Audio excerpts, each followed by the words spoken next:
With the goal of boosting trade, China is investing billions of dollars into what's being called a new Silk Road. In a portfolio for The New Yorker, photographer Davide Monteleone provides a glimpse into the Belt and Road Initiative, which is a network of routes aimed at improving trade in Europe, Central Asia, and the Middle East. It involves a 7,000-mile railroad from China to Europe. Here to discuss the massive project is Davide Monteleone. He joins us on Skype from Moscow. You get around for sure. So this is very interesting. Describe to us, good morning, describe to us the Belt and Road Initiative and where China is investing its infrastructure. First of all, I did just a little piece of the Belt and Road Initiative, which is actually involving, I think, a $1 trillion investment for the next decade and 63 countries. So actually, the Belt and Road is not, it's a sort of like a huge umbrella, which include, of course, road, railroad, port, but mainly is about connection and network about different country and different part of the world. Davide, I mean, as a student of history, I found the pictorial in The New Yorker absolutely fascinating because the Silk Road for centuries was the major trade route for most of the world powers at that time. And China wants to take the reins again and sort of be the driver of trading with these different countries. Some of these photographs are absolutely beautiful, but what did you learn from talking to some of the people where this route will intersect? Well, I mean, like, this is actually the reason why I decided to make this report, this investigation. It was because the Silk Road, new Silk Road, this Belt and Road Initiative is such a huge thing that it's very complicated to understand how does actually affect the people's life, like in the region, in China and Kazakhstan, where I've been.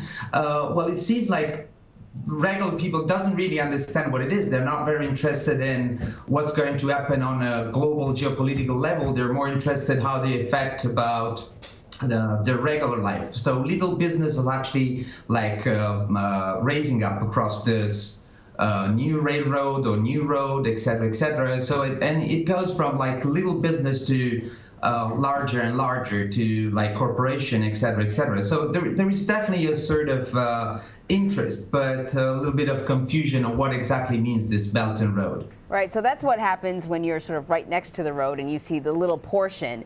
But big picture-wise, we're talking about China and China's growing power. Vlad and I have been talking about that all morning, actually. It's come up when we're talking about sort of geopolitical issues. So talk a little bit about that, the impact that this would have on China's growing power, particularly when it comes to trade.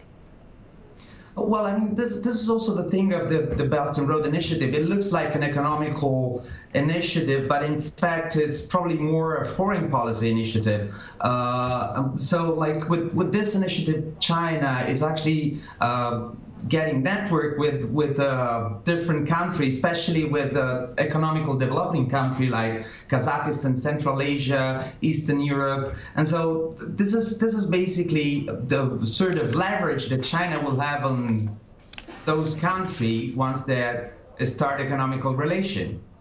I mean, it's remarkable, and we're showing a map there of the way that ultimately this will look. You know, you're talking about going from Shan in China straight through Athens and Venice and ultimately to Scandinavia, and it's just absolutely remarkable. The question, of course, is the United States involved in this at all?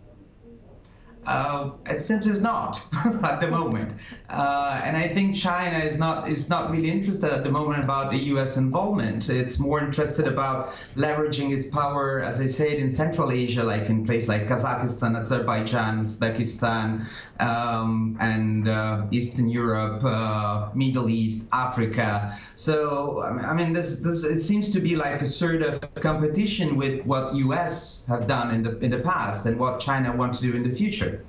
It's essentially what Anne-Marie and I were talking about, that the United States led the way in the post-World War II area with projects like these, due in large part to the Marshall Plan, and now there are other countries, for better or for worse, who are taking the initiative, and America is pulling back, at least through this administration, right? America first, and so there's a vacuum.